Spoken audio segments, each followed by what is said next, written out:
Article 23 dialogues में आज all India trade union Congress की महिला अध्यक्ष झारखंड की निशा भगत जी हमारे साथ हैं और हम निशा भगत जी से ये पूछना चाहेंगे कि निशा जी, सबसे पहले तो आपको बहुत बहुत धन्यवाद आर्टिकल 23 डायलॉग में आने के लिए। निशा जी, आपको क्या लगता है कि ह्यूमन ट्रैफिकिंग जो खासकर झारखंड एक, जब भी आप 10-12 बच्चियां कहीं भी बचाई जाती है उसमें कुछ लड़कियां झारखंड की मिलती ही मिलती, ऐसे में चूँकि आप ट्रेड यूनियन को लीड कर रही हैं, महिला की आप अध्यक्षा हैं, आपको क्या लगता है कि झारखंड में ह्यूमन ट्रैफिकिंग को कैसे रोका जाए? सबसे पहले तो आपका धन्यवाद। और मुझे जितने भी लोग सुन रहे हैं, मुझे देख रहे हैं, सभी लोगों को नमस्ते, जोहार। चूँकि मैं ट्रेड यूनियन की प्रदेश अध्यक्षा हूँ झारखंड की, और मैं उन लोगों के लिए काम करती हूँ जो मज़दूर वर्ग है, जो गरीब तबके के लिए है। और आपने पूछा कि यहाँ से बहुत सारी लड़कियाँ जो है कि पकड़ी जाती हैं, जो यहाँ से लेके जाते हैं ह्यूमन ट्रैफिकिंग में। ये सच्चाई है और आज तक दुर्भाग्य है कि रोजगार सृजन नहीं किया गया है। और मैं सरकार से, आप लोगों के माध्यम से ये कहना चाहती हूँ कि गांव में जिस तरीके से महिलाओं के लिए, उनके रोजगार सृजन के लिए फंडिंग दिया गया है, वैसे ही जितने भी नवयुवतियाँ हैं उनके लिए भी स्किल डेवलपमेंट का, उनके लिए छोटा छोटा ऐसा रोजगार उत्पन्न किया जाए जिससे कि झारखंड को छोड़ करके दूसरे प्रदेशों में ना जा करके वो अपने ही प्रदेश में कुछ अपने पैर पे खड़े हो सके, अपने रोजगार को बढ़ा सके। कुछ उनके लिए भी सोचनी चाहिए, करनी चाहिए।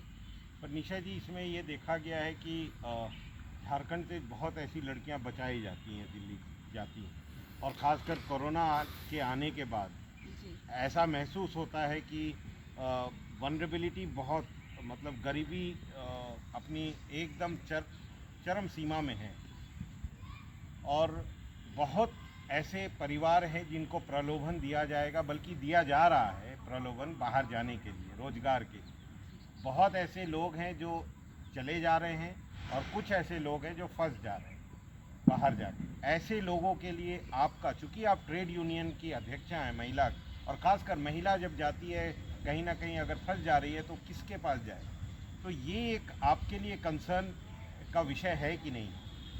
बिल्कुल है, ये कंसर्न का विषय है। चूँकि मैं भी झारखंड की बेटी हैं और वो लोग भी हमारी बहनें हैं। हम चाहते हैं कि वो लोग यहीं रहे। और अभी जैसा माहौल है, जैसा लॉकडाउन हुआ था, उस टाइम में आपने देखा कि हज़ारों हजार संख्या में मज़दूर दिल्ली से, मुंबई से, गुजरात से लोग आ रहे थे इधर।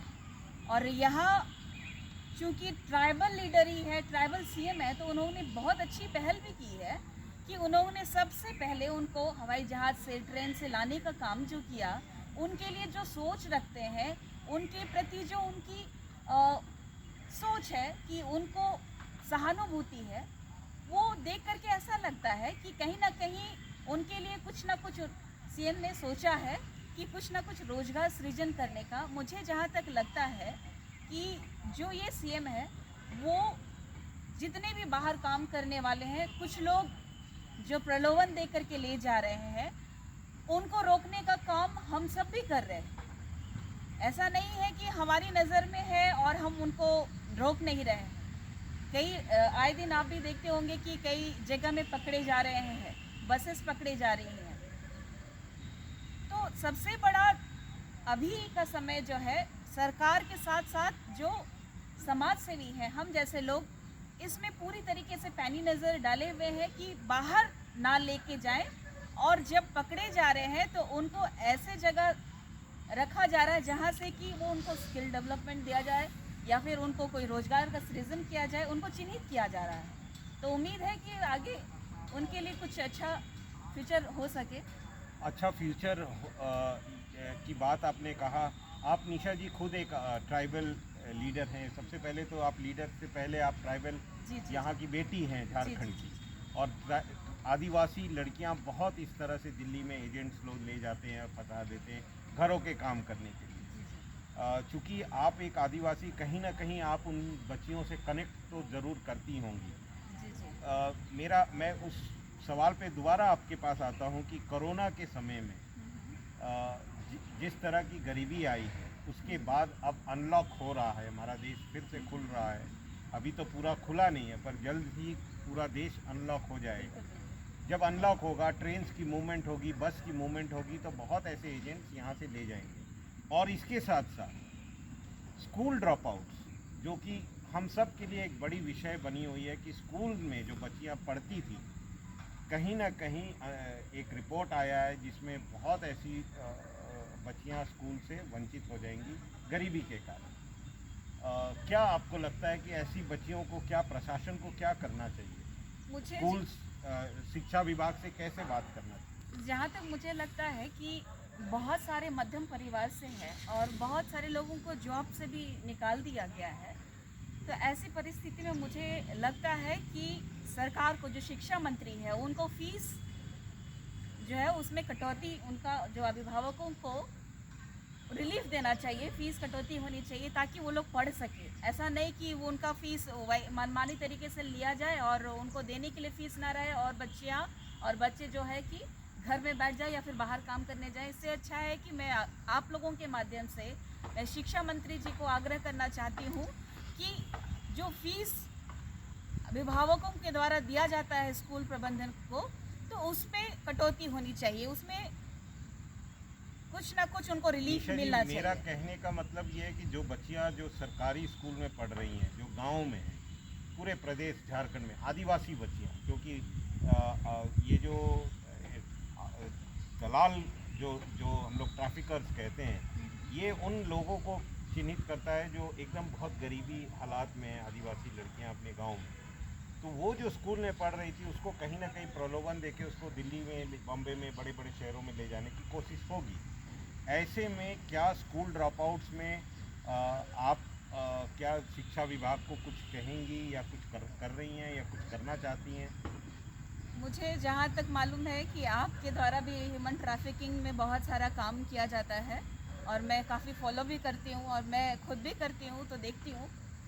तो जैसा कि मैंने कहा कि एक तो सबसे पहले कि इस फीस में कटौती होनी चाहिए और दूसरा कि जैसा आपको जानकारी है ना है मुझे नहीं मालूम, लेकिन जो गांव में महिला समूह है उनको राशियां दी गई हैं कि रोजगार सृजन करने के लिए, उनके घर को कैसे चलाना है उसको और डेवलप करने के लिए, साबुन का हो गया, चाहे किसी भी ऐसा मतलब सामग्री बना करके जो उनके पास कला है उसको बना करके मार्केट में लाने का ऐसे कुछ प्रावधान किए गए हैं सरकार की तरफ से। और मुझे नहीं लगता है कि सरकार अगर पहल लेती है, अगर शिक्षा मंत्री यदि कटौती करते हैं, फीस में माफ़ करते हैं फीस, तो मुझे नहीं लगता है कि कोई बाहर जाएंगे, बच्चियाँ स्कूल छोड़ेंगे, मुझे नहीं लगता है ऐसा। तो इसका मतलब है कि स्कूल ड्रॉप आउट्स, आपको लगता है कि स्कूल ड्रॉप आउट्स नहीं होगा? मुझे ऐसा ही लगता है। और इसके साथ साथ क्या झारखंड में, चूँकि अगेन देखिए झारखंड से जो बच्चियाँ जाती हैं वो काम के लिए जाती हैं, रोजगार के, और आप एक आदिवासी लीडर हैं, आप इंडियन नेशनल ट्रेड यूनियन की महिला अध्यक्ष हैं निशा जी।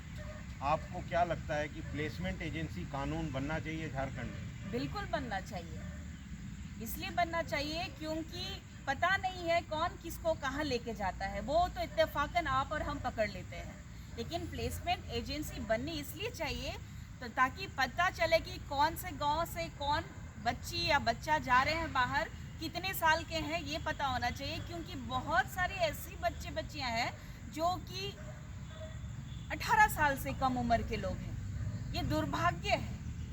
लेकिन जहाँ तक मुझे लग रहा है अब बहुत ही कम हो गया है इसका रेशियो जो कि बाहर जाने का, क्योंकि आप भी ऐसा बहुत अच्छा काम करते हैं बहुत ही क्षेत्र में, पूरे भारत में मैं देखती हूँ आपको, तो यहाँ आपका ज़्यादा फोकस रहता है, ट्रैवल्स में ज़्यादा फोकस रहता है, गांव-गांव जाते हैं, तो वैसे ही हम लोग भी मूव कर रहे हैं और सरकार की भी पैनी नज़र है अभी। तो जब हम सब मिल करके ऐसा अच्छा काम करेंगे तो मुझे नहीं लगता है कि ये ज़्यादा दिन तक ये बिचौलियों का और ये जो दलालों का काम आगे बढ़ेगा। और जो भी मुझे लगता है कि जो दलाल पकड़े जाते हैं उनको कड़ी से कड़ी सज़ा मिलनी चाहिए, जो कि पेपर में आए दिन आता है, उसके बाद में कब रिहा होते हैं नहीं होते हैं कुछ पता नहीं चलता है। ये सरासर किसी को बेच देना, किसी के साथ शोषण करना, किसी को मारना बहुत आए दिन आता था, अभी कम हुआ है। लेकिन अगर ऐसा पकड़े जाते हैं तो उनके लिए भी कानून बड़ी कड़ी से कड़ी कानून सजा होनी चाहिए उनको, जो कि जनता देखे तो लगे कि हाँ सरकार भी सजग है और पूरी जनता भी सजग है। निशा जी, आपका आर्टिकल 23 डायलॉग में आने के लिए बहुत बहुत धन्यवाद।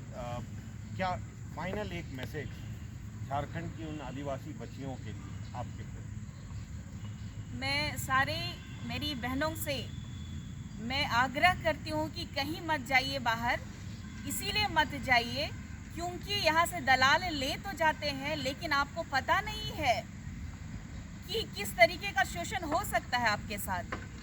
मारपीट के अलावा भी कई तरीके का शोषण होता है, लड़कियों के साथ में रेप हो जाता है, उनकी हत्याएं हो जाती हैं, पता नहीं चलता है, आंकड़ों का पता नहीं चलता है। आप लोगों से मैं गुहार लगाती हूँ कि चंद पैसों के लिए, कमाई के लिए आप बाहर ना जाएं।